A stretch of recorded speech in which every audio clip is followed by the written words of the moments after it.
Ngivakashele wena namhlanje. Hayi ukuthi ngivakashele nezinto. Baba Msholozi. Zimbe indaba wenkana kwethu. Oh. Sekusiwa lana umakoti ke. Sekunento ayenzayo esizangiphatha kabuhlungu nami ngakho sesangifike nami ekhaya. Ke ngizwe ukuthi kahle kahle makoti ngoba lento ayiqondene nawe lento eyakwethu. Kungabe yini le? Usifundo wasishiyela imfuyo.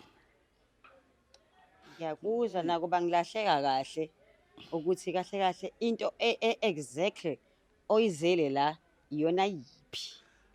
Makoti. Ngiyalahleka. Makoti. Ubaba uZuma. Usibhalele wathi uyakhalaza kahle kahle. Ngoba ngendlela abhale ngayo utheni usebenzile eGoli. Ekhaya khona umama nabantwana. Yebo.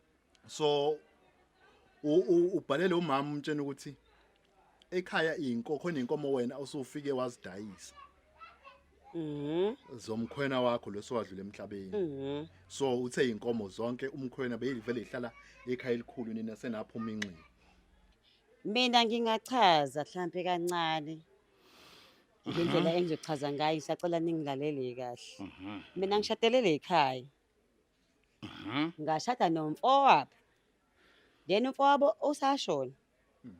And njengoba thina sihlala la siyakhokha thina lekhaya ama-rental lekhaya.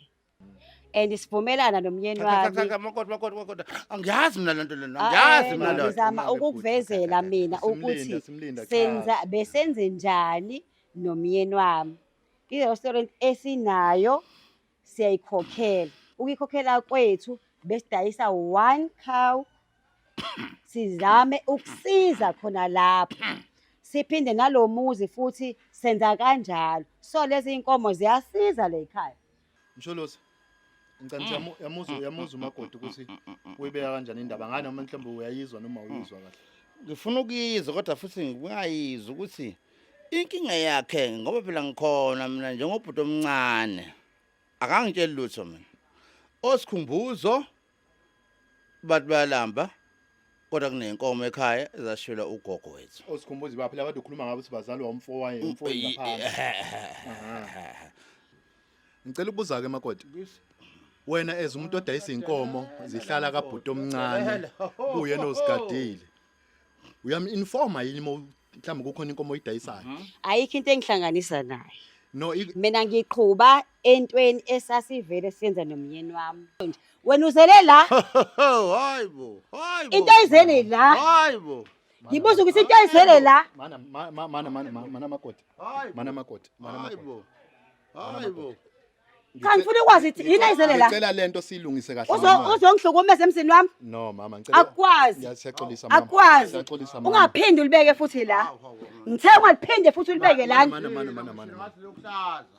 Izingane lezi ngeke nazo zisathola izingane lezi kaMfosi lapha ngithe ngesathola zisekumina lokho kahle lezi inkomo ngithe ngimilo 1000 makoti lezi inkomo lezi wangezona zamkhonyana kwaza kwethu sithi sengiyasave u8000 kwaza kwethu lo bengikhipha wami lo ngishiye ngithe lutho ngifuna udadewethu kababa engasekho hayi kamhlola ngantshela ngathi mina lo mfazi lwana akuyena umuntu lo kodwa nkosami nginomoya ophansi kangaka akuyena umuntu ngithulele kadwa ngabona mina mhla singcwaba ugogo kwambona wakhipha imbuzi wakufanele amatshala akhe ayiground wawufunani wena inkomo futhi engizokucela kunina bafowethu ngicela nithi menisibhalela uma sesizo attend udaba lweni bafowethu sacela umuntu angadli amanzi amponjwana ngoba into yethu izothatheka ezumdlalo bafowethu baningi abantu abasibhalelayo baningi abantu abadinga usizo wena mosusiza yafika kuwena uphuzile so attenda wena uphuzile fa senze njani